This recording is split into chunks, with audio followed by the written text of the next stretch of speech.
We started thinking, what do we know how to do that the market wants, that that people need, that can answer the what we are offered in an appropriate way. Camden gave us the way to be us and be a bit different. Okay. Camden is a bit different, and I really believe Camden. When you put your finger on the map of London, Camden is probably one of the best locations possible. We took our steak and we slow cooked it, and instead of the peppers, we put harissa, and we added cream. And instead of usual, bread roll, it goes in a brick pastry, which is very Middle Eastern. It still pays its respect to the original dish, but at the same time, it's hi, I'm very, very new, and I'm very, very excited.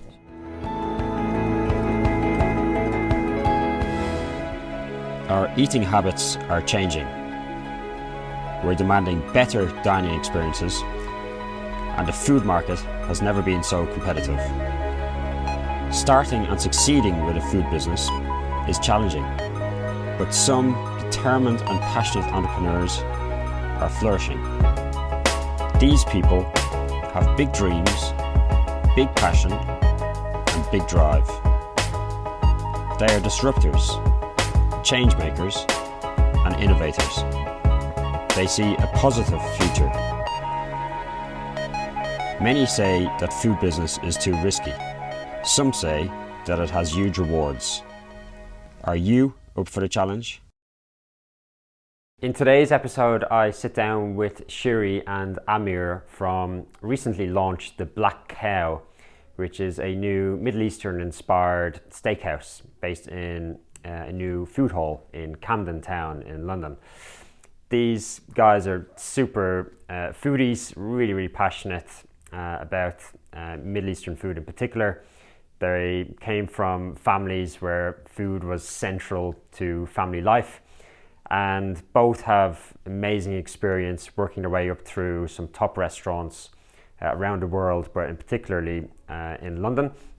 And during COVID, they developed this concept and launched it to test it really in this food hall, and have really achieved some great traction and doing some amazing stuff.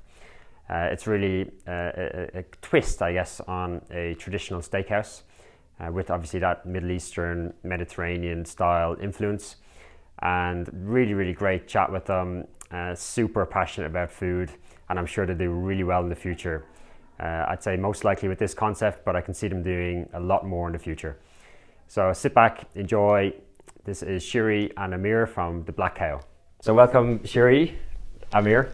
Great to have you, and Happy New Year. Happy New Year. I'd like to start just by asking you about The Black Cow, so the name. So obviously it's kind of a traditional English name for restaurants and pubs. How did you come about that, and how did you develop that name? That's an Amir question. So there is two reasons. Yeah. The first one, Black Cow Angus. It's the main breed of beef in the US for steaks and for food. Yeah. And this is the first reason we do American steakhouse with the Middle Eastern twist. This is the first reason. The other reason, and probably the bigger one, it's that me and Shiri, if you ask everyone in the industry that know us, we are a bit different from the other people in the industry. The way that we work, the way that we do things, the way that we treat our food, our stuff, everything. It's a different way, and we basically kind of black sheeps of the industry, and that's where we are. You own it. Very good. I like it. So why then have you launched the concept now? So obviously during COVID, quite a challenging time. I know you have great experience in the industry. You've worked your way up. I'm sure you had visions to launch your own place.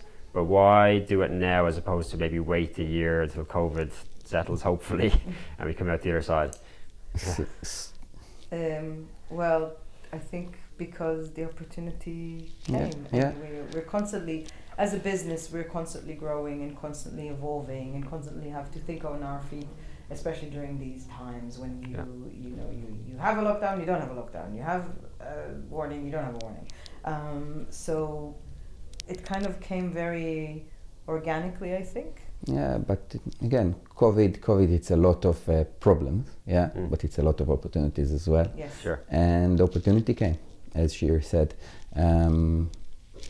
Good deal appear in a good location, in great location actually, with some difficulties on the way that gonna cause because of the things that we know about location, the location, that it's a brand new development and go on, and because of COVID. But we got the opportunity, so we took it, and we go from there. We started thinking, what do we know how to do that the market wants, that that people need, that can answer the what we are offered in an appropriate way. And then we started thinking about what is one thing, and I told you before that about our love of like puns and just thinking out the box. What is the one thing that no one ever touches, that is always done the same? And we thought about that, and then we realized that was a steakhouse, because everywhere you go, steakhouses are pretty much the same. Some are amazing, some are like not so much, but everywhere you go, the steakhouses are pretty much the same. You always get your steak with your béarnaise sauce, with your buffalo wings, with your I don't know what creamy spinach, creamed spinach, and so on. But everywhere you go, it's pretty much the variations of the same thing. And this is an amazing playground for us, because you can definitely introduce different flavors and quirks and kind of like twists and turns and put things, upside down and produce something amazing. Yeah. And then we came up, and then the idea kind of matured, and we started playing around with that, and it's great fun because there's just so much to do. So for instance, if you think about your creamed spinach or your creamed greens, we took it to the artichoke that goes with like a creamy remoulade and chermoula and some pecorino parmesan crumble. Or if we thought about a Philly cheesesteak, that is the beef that is cooked with peppers and onions and so on, we took our steak and we slow cooked it, and instead of the peppers we put harissa. And we added cream, and instead of your usual bread roll, it goes in a brick pastry, which is very Middle Eastern. So kind of like it still pays its respect to the original dish, but at the same time it's hi, I'm very, very new and I'm very, very excited. Sure, makes sense. You're making me hungry, by the way. You're welcome to come. Absolutely, we'll feed you well. It makes a lot of sense. So you're putting a twist and even an improvement twist on a classic as such. Yes. So still relatable, but it's different. Absolutely. And it's something new, unique. It's a new experience and so on. Makes sense. You mentioned the market, which I think is really important. Yes. And in terms of that approach, I think it's really excellent, kind of the thinking behind how you develop the concept. But did you do any specific kind of market research, or like reading or talking to people, and even just kind of anecdotally, let's say, or what you read? There's a lot of noise, let's say, or talking about veganism and environmental impact even of beef and so on, some health trends, but I think they're all still relatively low in terms of the percentage of the market.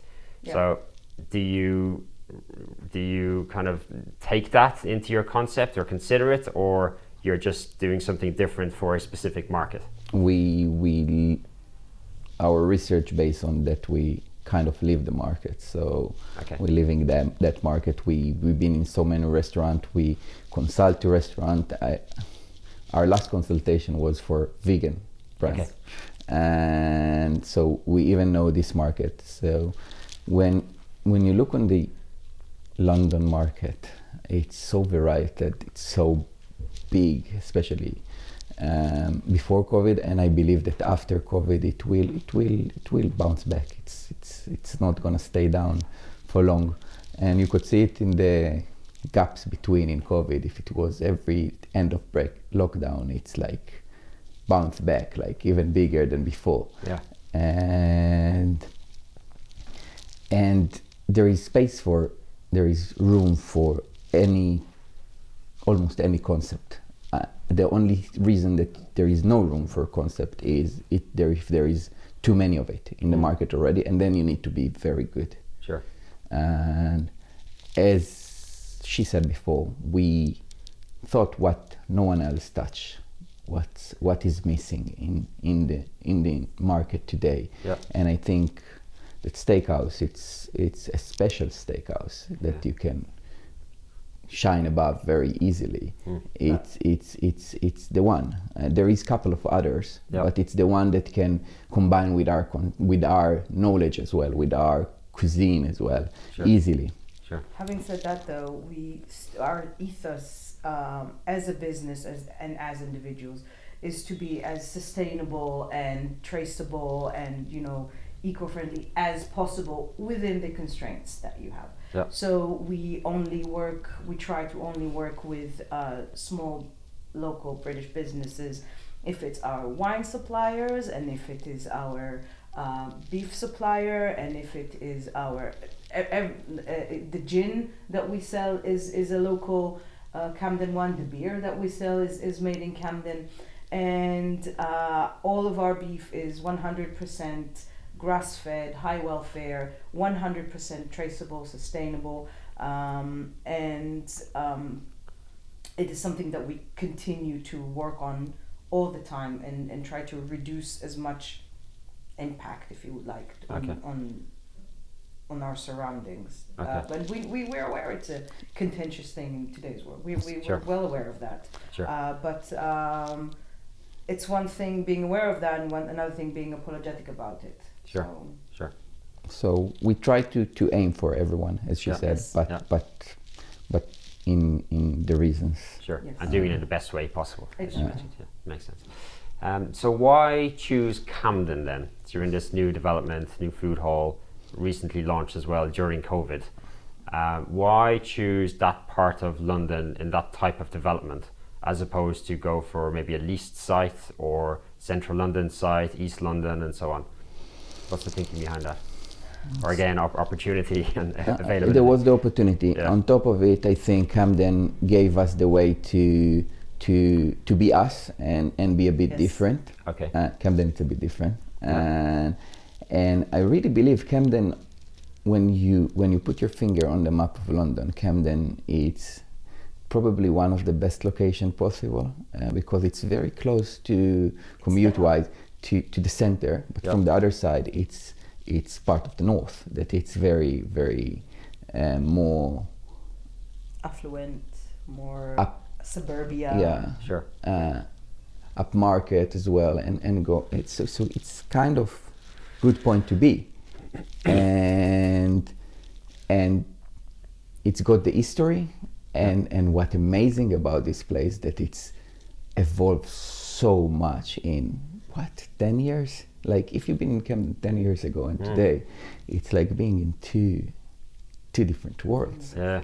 And I can just imagine what's gonna be in 10 years time from now. It's gonna be, I don't think that if you bring someone from Camden that wasn't in Camden in the last 10 years, in 10 years time to Camden, he will recognize the place that he grew up. Yeah. And I think Holly Wharf, as their ad says, Camden rebooted. It's kind of like an upmarket market.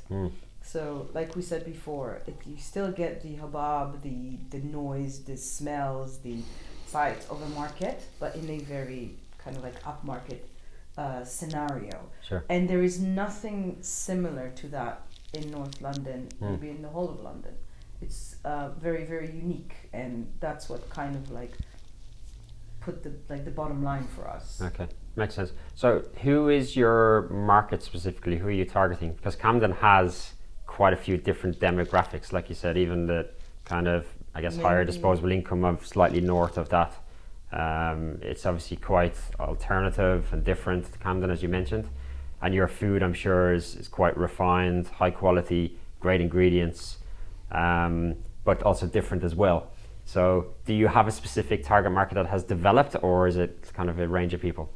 It's range of people. The range, It's, okay. it's people that like to eat good food, Yes. and it doesn't matter what is your background. It's like we are in a place that, as I said, can welcome everyone, like people Foodies, yeah. from Camden or people from North London or even tourists from all around the world. Yeah. So it's open for everyone. It's just who like food and like experiences and want to have a foodie experience that he ever had before, but it's very rarely, like as I said, maybe like I had in Barcelona or you had in New York. And we see in the footfall, we see a lot of locals.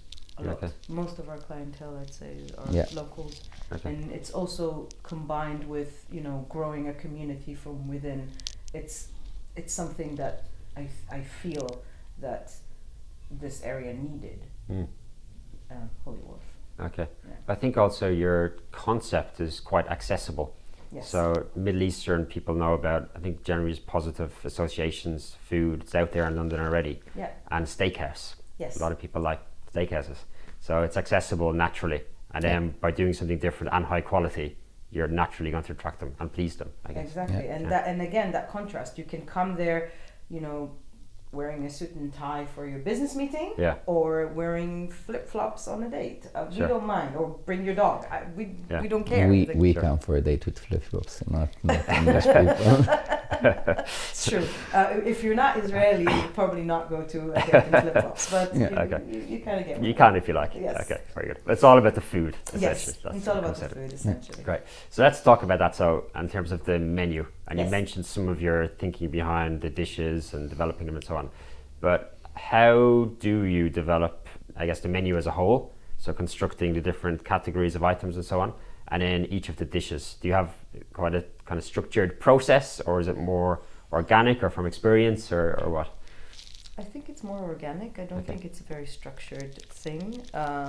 But you start to think about what kind of like the baseline is, and then you grow from that. So what are the dishes that you have to have in a steakhouse? Okay. And then you grow them out from there. And I think our very first dish that we thought of was actually the kasbah.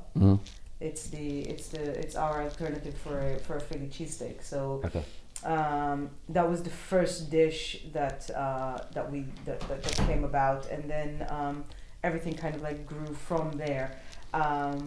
And then we do our research and think back to good steakhouses that we visited or dishes that we grew up with, and then kind of try and combine them together. Okay. So, for instance, what is a good example for that? The kasbah is the great example for that. It's like it's between Moroccan breakfast that's called brick. So there's a very common street food in Israel called burik or brick. Okay. And it's the brick pastry with just an egg or egg and potato, and it's deep fried. It's something that you eat, standing up. Dripping everywhere. Sounds good. So we said, how can we take, that and transfer it to an American dish. Classic. Okay, interesting. Yes, and whilst all the while paying the utmost respect to the original dish, because a Philly cheesesteak is good. It's a very nice dish. Okay. But how can you make it even better? Yeah. How can you make it even more interesting, whilst at the same time still remaining authentic to the original dish, but authentic to what you want to represent? Okay. So makes complete sense. Yeah. And then in terms of, I guess, maybe developing some balance in terms of fish and maybe some vegetable focused dishes. How do you go about that? And how do you know, or how do you work out kind of what is the split of meat versus fish and so on? Or is that just constantly evolving and developing? So with Middle East food, it's very easy. Okay. Because it's balanced.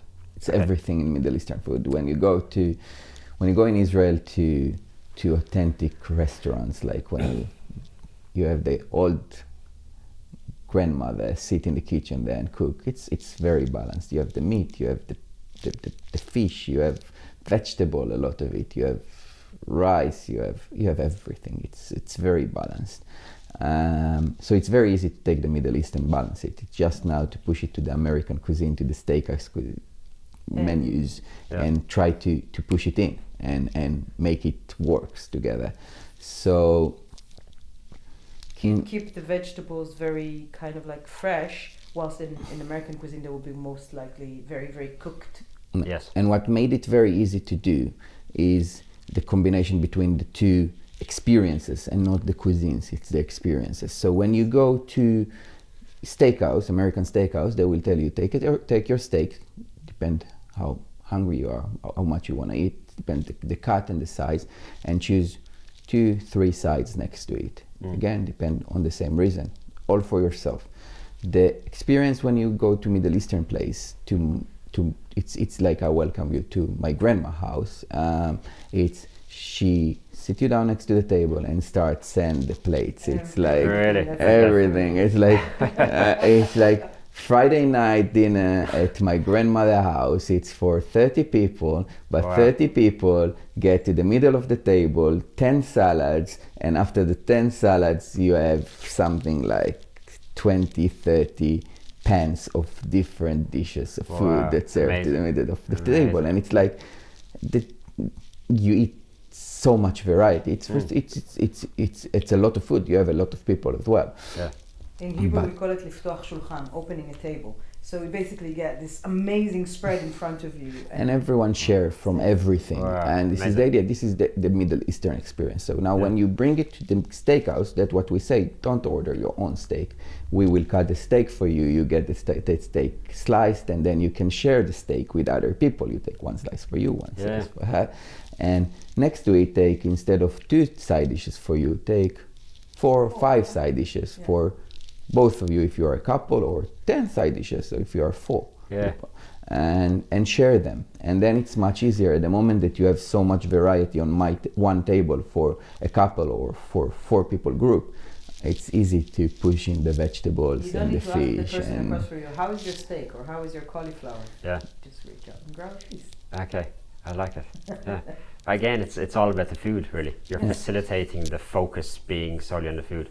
Yeah. And I guess because of the sharing style of the dishes and the format of the service, you're encouraging that connection and engagement and conversation about the food, because they're all sharing and talking about it as they're doing it. And they talk to each other and they talk to us. And being in an open kitchen, you know, people see you work, and they always like, oh, what's that? What's that over there? What are you doing? What are you plating? Oh, can I have that? Sure. Yeah, that's great. And that open kitchen you mentioned, so obviously Hawley Wharf, it's all open kitchens essentially. Yes. Was that a part of your decision that you wanted purposefully to find that open kitchen format? 100%. It was, okay. 100%. Fine. I think we both worked in open kitchens before. Yeah. And it is very important for us, the kind of like connection with the client, because if I was sitting at the back of the house somewhere, and I've worked in restaurants like that, I was not happy there. Sit in like a back of house, maybe in the basement, maybe in the back of the room, you know, doing everything that you do in the kitchen scenario, and then you send out the dish and that's it, it's gone. You don't know. I want to see the people's faces when they eat my food. I want to see that they enjoy it. I want them to ask me questions about it. I enjoy having a conversation myself, because at the end of the day, chef, not chef, we're all big foodies. So. But I agree, and I'm the same. I think the biggest fulfillment is pleasing people and seeing the reaction from people that you have pleased them with something you've created from your heart. Yeah. So if you're kind of in the back or in the basement, you don't get that. No. So. And people love that. People love watching food being made. It's interesting. Yeah. And that's why people watch cooking shows or YouTube videos of you know, people cooking stuff. Yeah. So. Absolutely.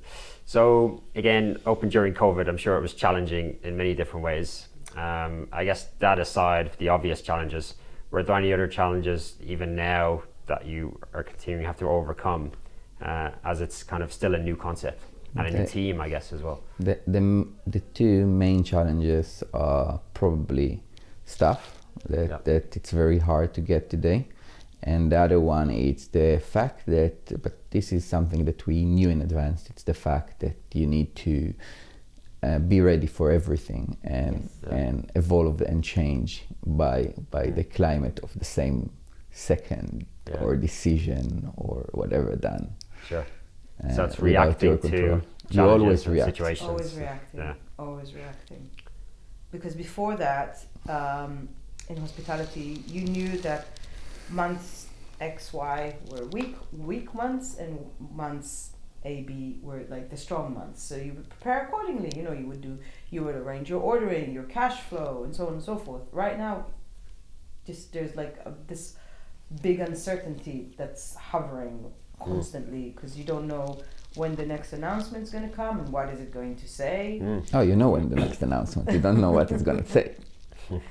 Yeah. It's every week on Friday, Yeah. something like that. But you're right, it's constant change, really. Yes. So you got to keep up with it and then react and stay ahead of it almost if you can. Yeah, 100%. And it's hard, it's challenging. But you just got to keep going. Keep going, be on your feet all the time.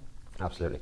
And in terms of the staff then, so we spoke a little bit before we came on, how are you attracting them to the food hall and to the concept? Is there something in particular you've tried and has worked, or is it just persistence and getting through as many people as possible? As we start, we are different in the industry. Okay. And the main thinking when I think about how to build a business in this industry, it's making the staff involved. And when I bring my staff, the first thing that they know and I know, that if they start with me, I want them to grow with me, and I want them to be part of this venture, this journey, and be there for long. In this industry, I don't know how many knows, but the staff is something that change all the time. Sure. And the reason that they change, probably it's because they come to take something and go to the next stop, and it's great. And because they never been offered to grow with the business. I say, come, grow with me. You have a plan. Here is the plan on the table. You're part of this plan, and if you're happy to be part of it, and it seems that there is not, I won't say many, but there is some that it's convinced them to try something that they never tried before. Sure. I guess it's inspiring them to the future and the vision. I guess the potential for them to grow in the business as well. Yeah, so it's because I don't see them as just I tell you to do X and you do X. That's not That's not the point. Yeah. My point is because it's an open kitchen, because it's an open environment, because it's a food that I feel very I don't know if emotional is the right word, but if I feel very emotional about the food that I make, I need the people that cook my food to feel the same about it. They need to be passionate about yes, what they're doing. Exactly. Yeah, absolutely. And what about, let's say, front of house? I know it's a food hall, so there's not so much table service as such, but you're both chefs and big time foodies. What about even the cocktails that you've developed, which look spectacular as well, and even the service side of things, if that makes sense? You need a kind of personality to work in a place like ours or a Middle Eastern place. You need to be very relaxed in your own skin, and it's a show. It's entertainment. Yeah. People come and they want to have that kind of theater. Yes. Yeah. So you need to be very comfortable to do those things. And it's like third actors, third waiter, third psychologist. And everybody does everything. So maybe my I forgot one. My chefs serve the clients as well as the front of house. Okay. And front of house will pop into the kitchen side of things if need be. Not that they will cook, but if they need to serve like on the other side of the bar and so on and so forth. Yeah. So we need to find when we look for someone to work at front of house, we have to have someone with a big personality. Okay. But you don't talk just about front of house, it's the chefs as well. The chefs as well. Because chefs are front of house in our place. It's like they don't just cook, they serve as well. Sure. They have our half bar to serve. Yeah. So it's you need to have a big personality, and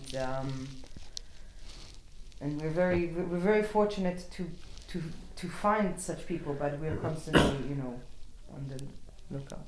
I guess. Makes sense. But I guess everything and everybody is contributing to that kind of one experience that people are getting. So it all needs to be consistent. Yeah. Absolutely. But also, I always say that I think culture develops from the top, and you guys clearly have the personality and a sense of humor. So I'm sure it filters down through the people. He has a sense of humor.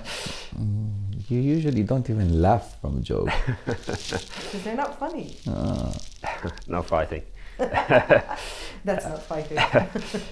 So just to touch on the cocktails again. So I know Yes. they're Middle Eastern inspired as well and influenced. Yes. How did you go about, or how are you going about developing We were those? helped by a very lovely company called Point Cocktails, who developed some of our cocktails based on what we love. So for instance, their classic Paloma cocktail, we converted into our Yona cocktail, which is made instead of tequila with arak, which is a Middle Eastern spirit made with aniseed. So again, this kind of like a play on the traditional. It's still kind of same Paloma. It has the pink grapefruit, it has the lime, it has the salt, everything, but we make it with arak, A twist. and the twist, and then we finish it off with a mezcal just to give it a bit of smokiness. Okay. And the burnt herb. Sorry? And the burnt herb. And the burnt herb, yes, the burnt herb rim. And the tequila, the margarita, it comes, for us, we make it with red chilies inside. So you get a little bit of a zing on top of kind of like, Sure. it being a very delicious tequila. Okay, you're making me thirsty now. So you should come. We can quench your thirst. Very good. And then in terms of your meal kits, which you did, we mentioned in catering you do.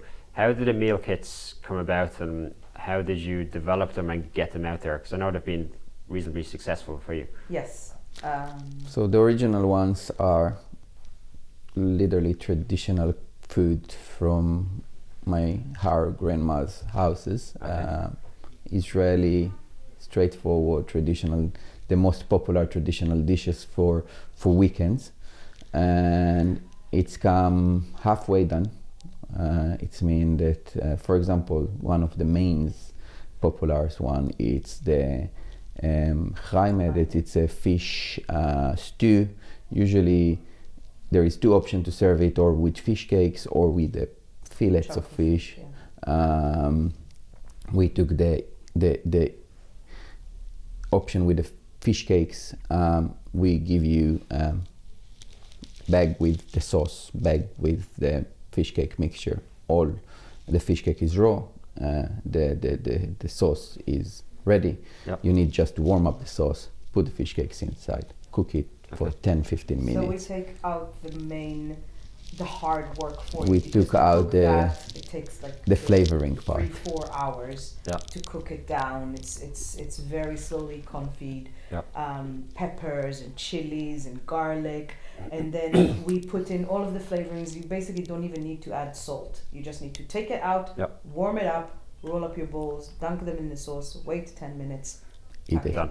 That's Amazing. it, done. Okay. And I think people kind of yearned for a restaurant experience during COVID, but when the hospitality was kind of like shut down, people really wanted to have a chef cooked meal, but they obviously couldn't have it because everyone was locked in, and that was kind of the solution for it, because we cook every single one of those things for a very long time. We season it ourselves, and then you get it with all the trimmings. So if it's the chaime, you get it with the pita and the tahini and even the coriander to scatter on top. And we've managed to partner up with a delivery company, so we deliver nationwide. So even if we hear about people who are in Scotland who want to eat our food, you can get it there. And that kind of answered the need to provide something like that. Okay, makes sense. And how do you market that then and promote it? Because obviously online sales, so is it social media or PR advertising or social media? Social media. Okay. Yes. Okay. Yeah, we've had We tried going down the PR route with that. Yeah. With those boxes, it didn't really help, so we were focusing on social media. Okay, so is that targeted ads or just organic kind of content? Organic content. Yeah. Okay, and that works for you, obviously. For now.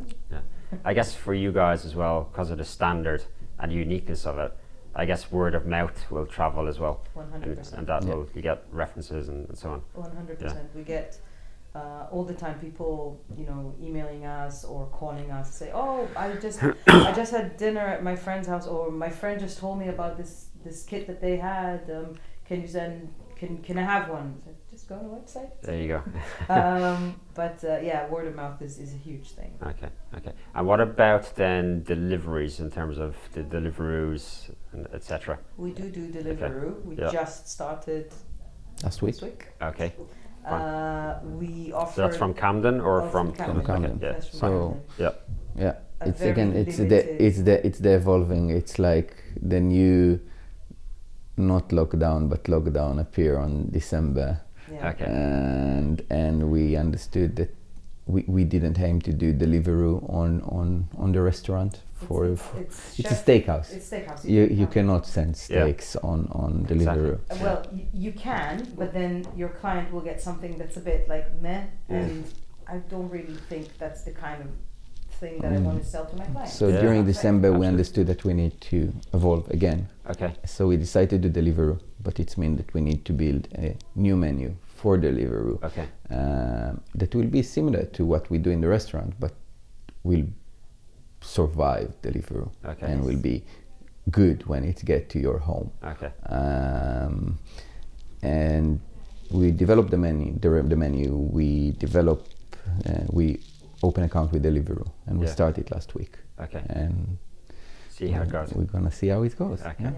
Well, it makes sense. I think it's such a critical thing to maintain the standards because it's still your brand, it's your experience, 100%. and if they've eaten on site, they're expecting the same, certainly standard of Yeah. food. 100%. Yeah. 100%. And it's hard because food doesn't travel well. Yeah. Well, sorry, our food doesn't travel well because it needs to be, Steak doesn't travel. It Yeah. doesn't travel well. Yeah. It doesn't travel Yeah. well. And it needs to be, like I said before, people are, I'm very grateful to people for purchasing my food and for coming to eat at our restaurant. And I want to repay them by giving them the best experience that they can Sure, have. And sure. if I give them a steak that's been on the roads for 20 odd minutes and Yeah. it's like your shoe, Sure. Yeah. it's not worth it. Yeah. Makes sense. Sounds like you're in such a great place, and I love your passion and your approach, and kind of how you developed and launched, and even how you're thinking to evolve and develop the concept. What does the future hold? Do you have a vision? Because I think this has legs to scale or grow in different directions. Yeah. Is that a clear kind of, I guess, point there, like a vision, or is it kind of developing? You see how it goes. We have 2 or 3 ideas for the next. Okay. We don't. What we want to create is a couple, like some venues that will be experiences that speak the same language, but they are a bit different from each other. Like let's say from the same family, but brothers and sisters. It's Okay. not. Okay. It's Not not the twins. same. It's not the same one. Okay. And we have a couple of ideas for the next places. It will come when we will have more opportunities and clarity about where it's going to be, how it's going to be. We do the research now. We do the homework now, and hopefully soon we're going to have the next child. Okay. Amazing. Build that family. Next sibling. Yeah. Yeah. Fantastic. Great stuff. Brilliant. Well, great to meet you, Shiri, Amir. Thank you. Fantastic Thank you for journey. having us. I'm sure you do really, really well. Thank you. Thank you. very much. Thanks very much. Thank you.